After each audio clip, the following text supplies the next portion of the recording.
Olá, pessoal! No vídeo de hoje, nós vamos então estudar um processo novo de transferência, novo não pelo mecanismo de transporte, mas pela forma com que o transporte, o escoamento do fluido ocorre, que é a convecção natural. Tá? Quando a gente fala de convecção natural, pessoal, o que nós temos que pensar para a gente definir a convecção natural? Então, até agora, os processos que nós estudamos, então, envolvia um meio externo provocando o escoamento de um determinado fluido. Agora não, eu não vou ter mais um meio externo provocando o escoamento desse fluido. O escoamento, então, ele vai ocorrer através de forças de empuxo. Tá? As forças de empuxo, elas são então um resultado que ocorre quando uma força de campo, por exemplo, a gravidade, ela vai atuar sobre um fluido em que existe gradiente de densidade. Nos casos de aplicação que a gente tem de convecção natural, esses gradientes de densidade vão ocorrer devido a uma diferença de temperatura, certo? E a força de campo que atua nessa diferença de densidade, por exemplo, pode ser a gravidade.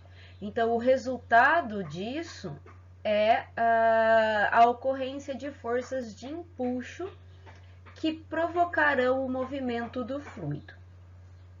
Além disso, pessoal, a gente tem que, comparando, né, a convecção forçada com a convecção natural, obviamente que a velocidade do escoamento, num caso de convecção forçada, a velocidade de escoamento é maior do que a velocidade de escoamento na convecção natural. Então, consequentemente, as taxas de troca de calor também vão ser maiores na convecção forçada do que na convecção natural.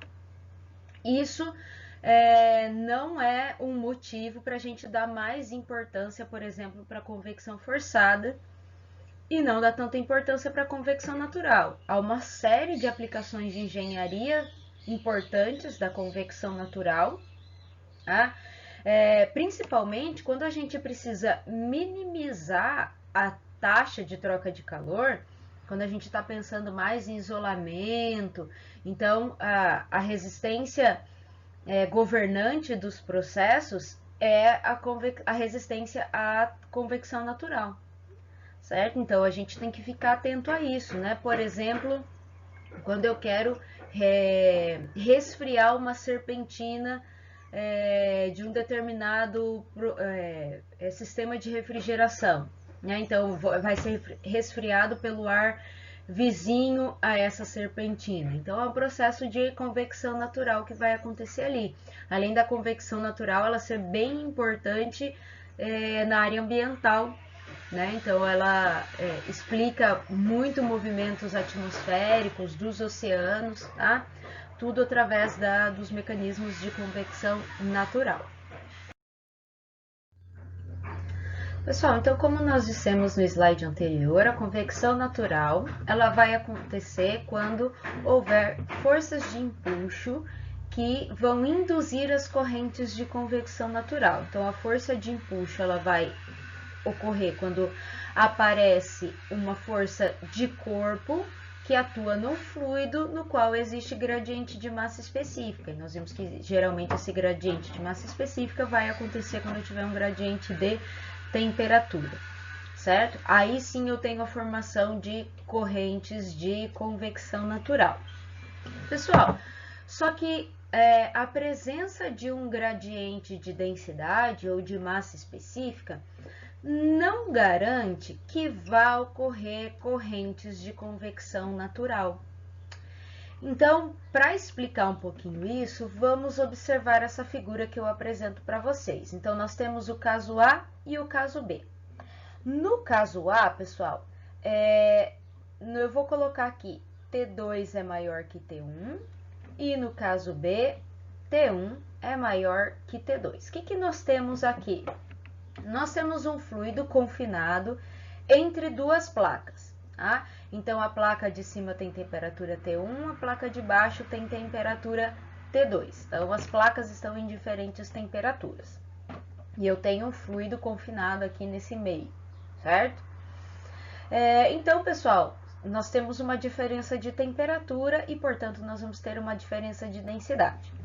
Para os dois problemas, olha só, o nosso eixo X crescente está na direção crescente da força gravitacional, certo? Isso é importante da gente avaliar. Então, se nós observarmos, T2 está aqui embaixo, né, na placa de baixo. Então, eu vou ter uma transferência de calor nesse fluido no sentido da maior para a menor temperatura, certo? Se, conforme eu avanço em X, tá? Conforme eu cresço em X nesse problema, já que T2 é maior que T1, conforme eu vou avançando em X, a minha temperatura vai aumentando, certo? Então, o gradiente de temperatura com X, ele é maior que zero, ele é positivo. Se isso acontece com o gradiente de temperatura, o gradiente de densidade vai ser ao contrário, certo, pessoal? Porque a gente sabe que para líquidos e gases, conforme eu aumento a temperatura, a densidade vai diminuir devido à expansão do fluido, certo? Então, se o gradiente de temperatura aumenta no sentido positivo de X, o gradiente de densidade diminui. Então, o gradiente de densidade, nesse caso, vai ser menor que zero, certo? Então, vejam bem, pessoal, o fluido aqui de baixo, ele vai sendo aquecido, certo? Através dessa temperatura da placa aqui T2, que está numa temperatura mais elevada. Ele vai sendo aquecido e, portanto, tem a sua densidade, ela vai sendo diminuída, certo? E o fluido de cima, então, ele está mais frio e ele tem a sua densidade maior que a porção de fluido que está em contato aqui com a placa T2. Então, o que acontece nesse caso, pessoal? Esse fluido aqui na camada superior, a força gravitacional que atua aqui, ela passa a ser mais forte, porque o fluido é mais denso, certo?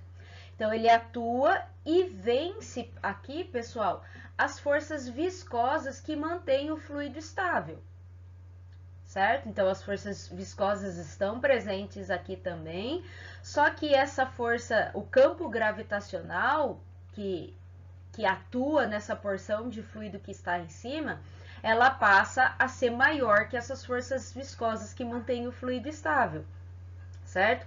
Quando isso acontece, pessoal, esse fluido, então, vai ter a tendência a se movimentar, a empurrar o fluido de cima, o fluido de baixo para cima. Então, nesse caso, pessoal, nós vamos tendo uma circulação do fluido, ou seja, um caso que vai se tornar instável, ou seja, vou criar correntes de convecção, correntes de escoamento, certo? Então, vai ter linha de fluxo, linha de velocidade sendo formada nesse caso, certo? Então, a força gravitacional do fluido mais denso aqui, ele vai ser maior e vai atuar mais forte do que a força gravitacional aqui da porção menos densa de fluido, certo? Então, vai empurrando e provocando esse movimento, essa condição instável no fluido que está confinado entre essas duas placas. Agora, se a gente olhar para o caso B, então, T1 é maior que T2, então a placa de cima tem a temperatura mais elevada que a placa de baixo. E o nosso eixo X é crescente na direção crescente da força da gravidade. Então, nesse caso, pessoal, conforme eu vou avançando na minha direção positiva de X, a temperatura vai diminuindo. Então, o gradiente de temperatura é menor que zero, certo? E o oposto vai acontecer com a densidade. Então, se a temperatura diminui, a densidade aumenta conforme eu vou avançando na direção positiva de X. Então, o gradiente de massa específica ou densidade, ele é maior que zero, certo? Então, pessoal, se a gente avaliar o que acontece aqui, a porção de fluido mais quente, ela já está posicionada na parte de cima do meu volume de controle. Concordam? Então, eu já tenho aqui a minha força gravitacional do fluido mais denso está na parte inferior. Então, essa atuação do campo gravitacional aqui nessa porção de fluido que está na parte inferior, ele não vai vencer as forças viscosas, não tem porquê empurrar o fluido de nenhuma posição para outra, nem de baixo para cima, nem de cima para baixo, certo?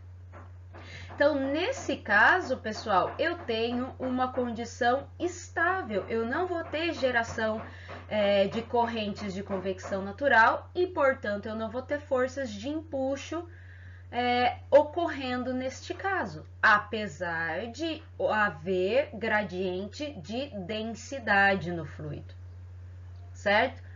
Então, nesse caso, pessoal, a transferência de calor que vai ocorrer no problema no caso B vai ser uma troca térmica condutiva. Agora, no caso A, eu vou ter uma troca térmica convectiva natural, porque o movimento do fluido está sendo causado por essas forças de empuxo, certo? Então, é importante a gente identificar e saber que não é todos os casos em que há diferença de densidade no fluido que vai ocorrer transferência de calor por convecção natural, ok? A convecção natural, pessoal, além de estar presente nos processos de engenharia, elas também fazem parte do nosso cotidiano, certo? Então, elas também elas podem atuarem no nosso cotidiano, tanto com o objetivo de resfriar um determinado objeto, como na primeira figura, certo? Então, com o objetivo de remover calor, promover o resfriamento, ou, conforme a segunda figura, também com o objetivo de fornecer energia, certo? Então, no nosso dia a dia, a convecção natural também está bastante presente e nós podemos aplicar esse ensinamento cotidiano para os nossos problemas de engenharia. Pessoal, então a convecção natural, ela pode ser avaliada e classificada de acordo com você considerar que um fluido ele pode estar confinado ou não entre superfícies, né? Como lá o primeiro caso que a gente estudou, nós tínhamos um fluido confinado entre duas superfícies, né? Ele pode estar ou não pode estar escoando através de uma superfície e eu ter convecção natural. Então, nesse caso, a forma do perfil de velocidade que se forma é de pluma ou de jato. E nos casos de engenharia que nós temos de aplicação, geralmente a gente tem então um fluido escoando através de uma superfície, como por exemplo nessa figura, uma superfície que agora foi colocada na posição horizontal, com velocidade zero, né? Então, agora, o que a gente tem que pensar é que nós, por exemplo, se o nosso desejo é resfriar essa placa vai ser colocado num meio quiescente. O que é o meio quiescente? É o meio infinito, tá? E que se nós lembrarmos, esse fluido, esse meio, o fluido que compõe esse meio, está parado. Então, aqui na corrente livre, a velocidade do fluido é zero. Então, só vai ter velocidade, escoamento desse fluido aqui próximo à superfície. Lá longe da superfície, a velocidade desse meio, desse fluido é zero, certo? Então, eu tenho a formação da camada limite, né? Então, da mesma forma, através das mesmas condições de formação de camada limite, de velocidade térmica. E aí nós temos então um perfil de velocidade um pouquinho diferente dos perfis de velocidade que a gente estudou em convecção forçada, né? Então a velocidade ela é zero ela vai aumentando até chegar num ponto máximo e depois ela vai diminuindo de novo até chegar em zero, que seria lá a porção de fluido que está bem longe da placa, certo? Que, portanto, não vai ter essa movimentação causada por empuxo, certo? Não há corrente de convecção. E um perfil de temperatura dentro da camada limite térmica. Então, se a temperatura da superfície é maior que a do fluido, vai começar lá elevada e ela vai diminuindo até atingir a temperatura do fluido lá longe da placa, certo? Então, pessoal, por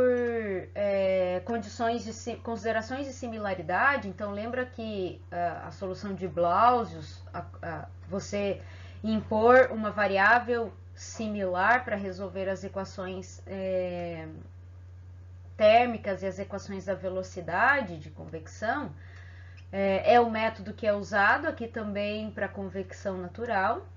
E a partir da aplicação desse método, assim como a gente chegou em correlações em grupos adimensionais, que é o número de Nusselt, o número de Prandtl, que a gente estudou até agora, a gente também chega numa relação adimensional que é muito relevante para a convecção natural, que é o número de Grashof, certo? Então, ele é descrito pela gravidade vezes o coeficiente de expansão volumétrica térmico, já vamos falar um pouquinho sobre ele, diferença temperatura da superfície menos a temperatura do fluido, um comprimento característico, que se for a placa é o comprimento da placa, né?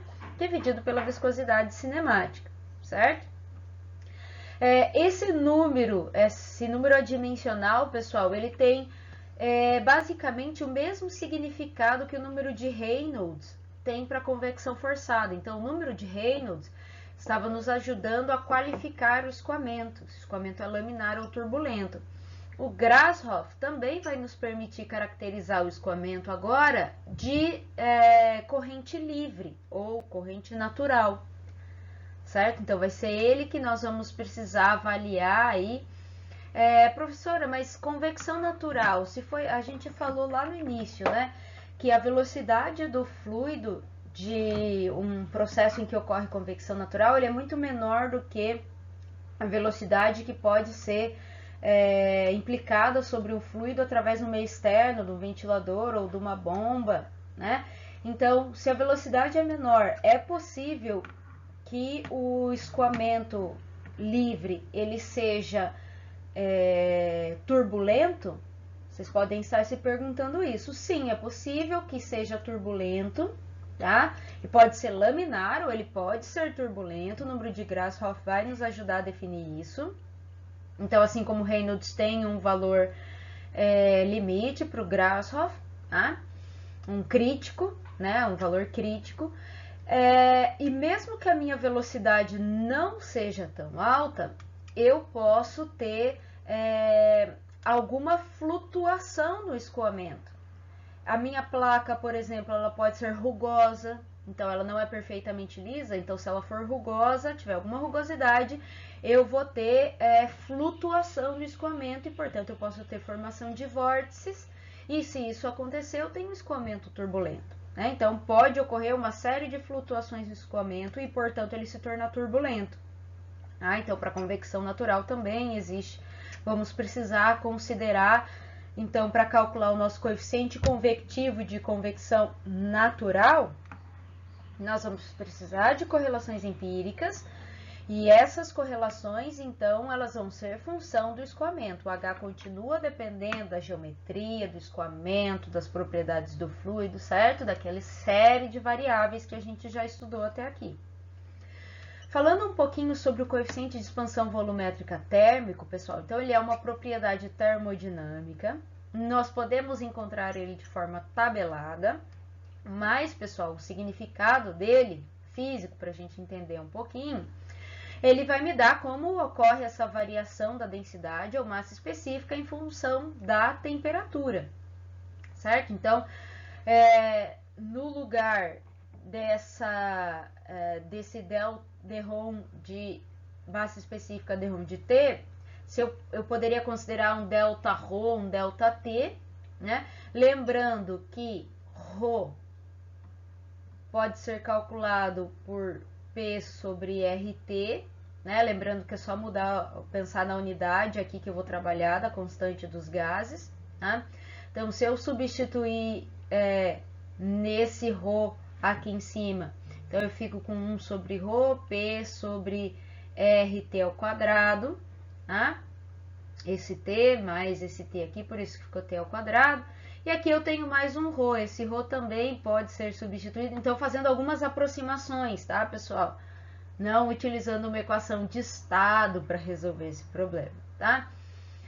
Posso substituir esse ρ por P sobre RT, e aí, pessoal, eu posso obter um valor aproximado do coeficiente de expansão volumétrica térmico fazendo o inverso da temperatura de filme. Certo? Então, esse T aqui é a temperatura de filme, que nós já vimos, né? A temperatura de filme, então, é a temperatura da superfície mais a temperatura do fluido dividido por 2. Né? Lá, quando a gente estudou escoamento externo, a gente já falou um pouquinho sobre essa temperatura de filme. Então, tá aqui, pessoal, esse é o Grashof, tá? Só para a gente conhecer, e todas as unidades e todas as variáveis que compõem o número de Grashof estão descritas aqui embaixo. Lembrando que agora a gravidade, esse campo gravitacional, já que nós estamos considerando a corrente livre, a corrente natural de escoamento, então ela passa a ser bastante importante, assim como o coeficiente de expansão volumétrica, tá? As temperaturas, comprimento característico e a viscosidade cinemática são todas variáveis importantes, então, para calcular o número de graus. Falando ainda um pouquinho sobre as considerações de similaridade, então, se vocês lembrarem o que a gente fez lá na convecção forçada, no escoamento externo, então, nós pegamos a equação da quantidade de movimento lá na direção x, ela era uma equação diferencial parcial, função de duas variáveis independentes, x e y. Nós reescrevemos essa equação, agora em função apenas de uma variável eta, certo? Então, aqui também a gente pode fazer a mesma coisa com as equações da quantidade de movimento da convecção natural, certo? Então, esse eta, ele é calculado, ele é definido por y dividido por x, Grashof, na posição x da placa, enfim, dividido por 4 elevado a 1/4. Então, esse seria a variável similar da convecção natural. Por que ela é tão importante? Se nós avaliarmos essas figuras, pessoal, então, a primeira, nós temos o escoamento laminar com formação de camada limite de velocidade e, na figura B, os perfis de temperatura, certo? Tudo em função, então, no eixo X, eu tenho a minha variável similar, que é o eta, né? E na direção y, então, eu tenho o resultado da função de eta para velocidade, que é dada por essa equação, e a minha temperatura adimensional aqui, por causa da formação do perfil de velocidade. Então, pessoal, para esse gráfico, para diferentes números de Prandtl, então, variando as difusividades de quantidade de movimento, então, se eu variar o fluido, né? Então, para cada propriedade, para cada tipo de fluido, eu vou ter um número de Prandtl, para vários números de Prandtl. Eu consigo, pessoal, identificar a partir desse gráfico qual é a minha variável similar eta, e com esse valor eu consigo calcular a espessura da camada limite. Então, se nós considerarmos que na direção y, a direção y me dá a espessura da camada limite, né? Então, eu posso dizer que a espessura da camada limite vai ser essa variável eta vezes x, né? Dividido aqui pelo Grashof, na posição x, aqui dividido por 4 elevado a 1/4.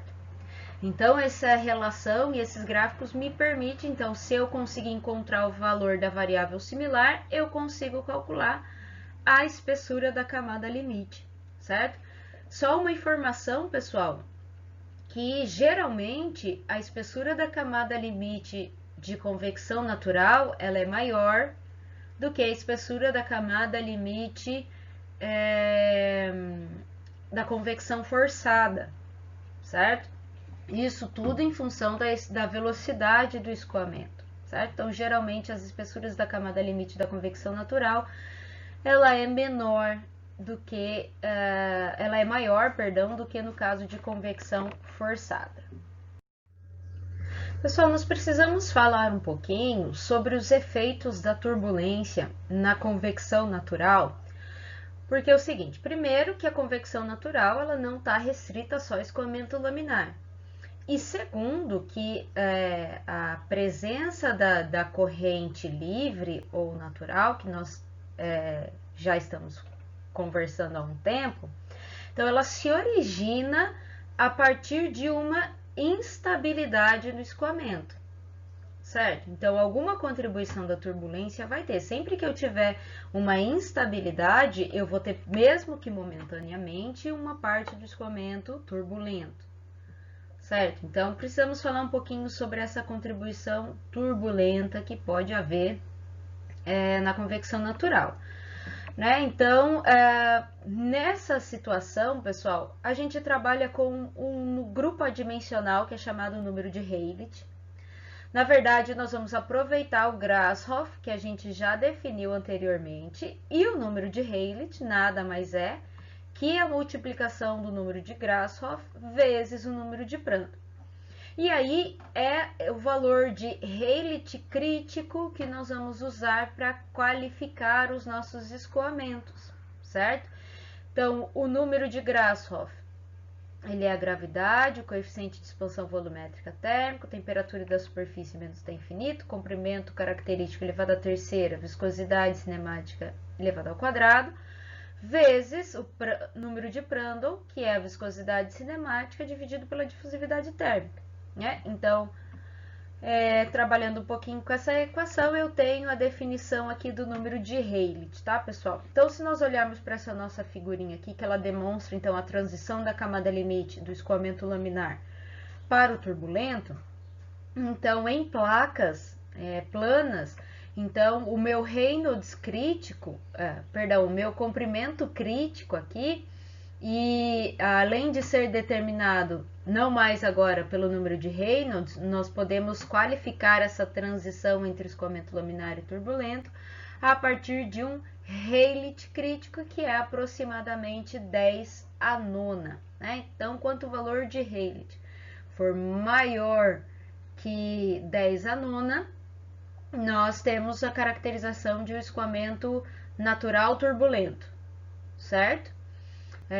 E menor do que isso, a gente pode caracterizar como escoamento laminar, como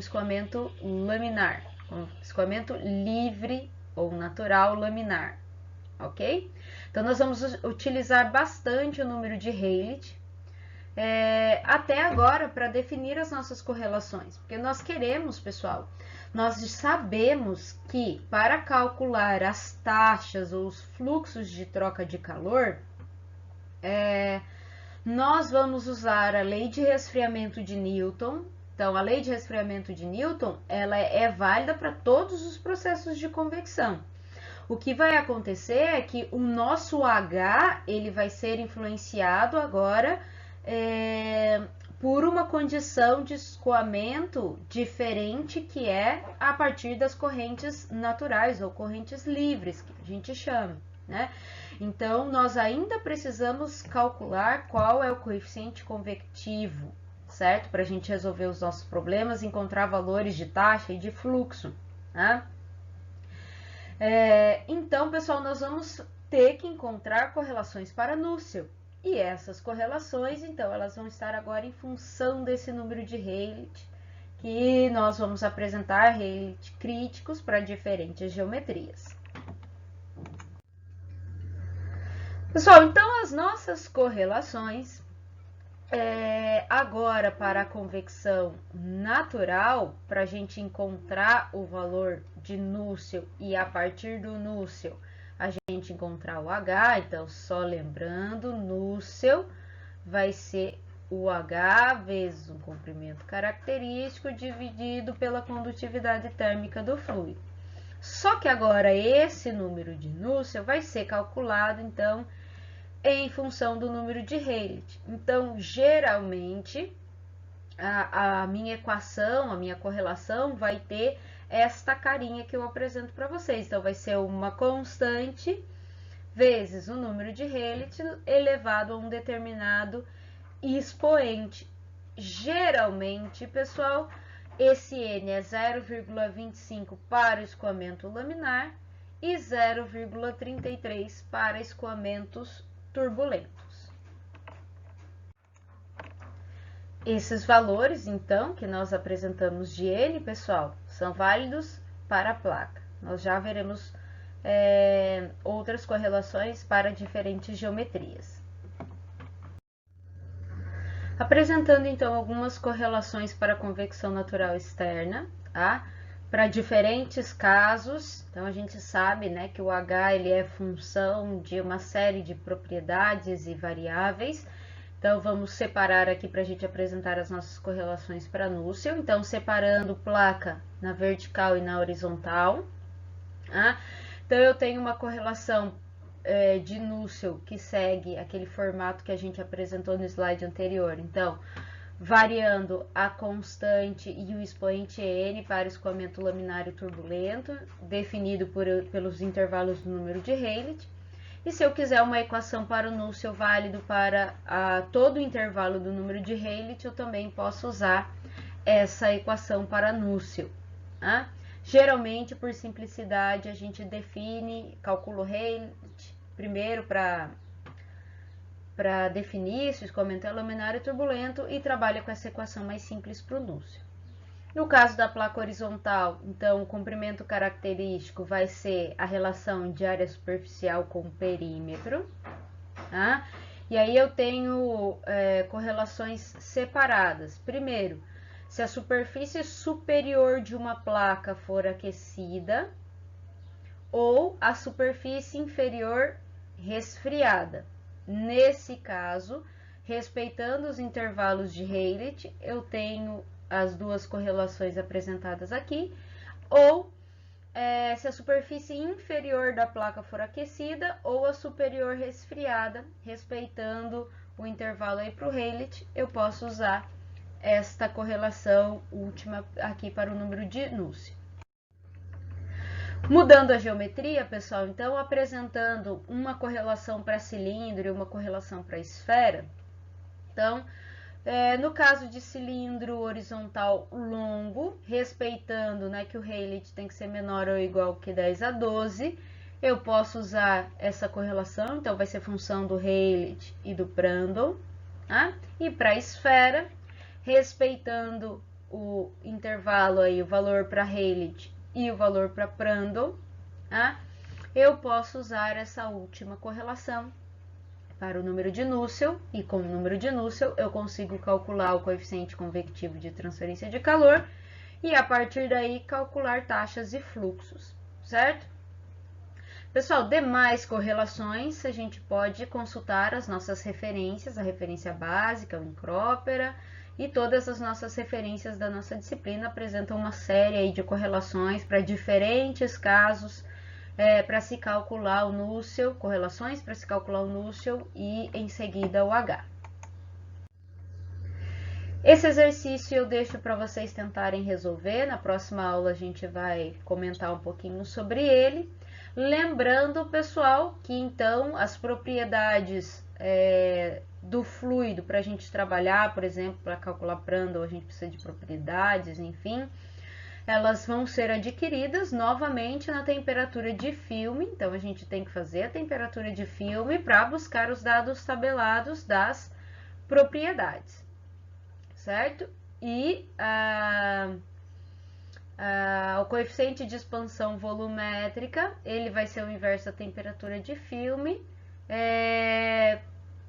então colocada em Kelvin, tá? Tem que ser em Kelvin essa temperatura de filme para a gente achar o coeficiente de expansão volumétrica. Essa relação é válida se a temperatura for inserida na unidade de Kelvin. Então, deixo esse problema para vocês resolverem. E até o próximo vídeo, até a próxima aula.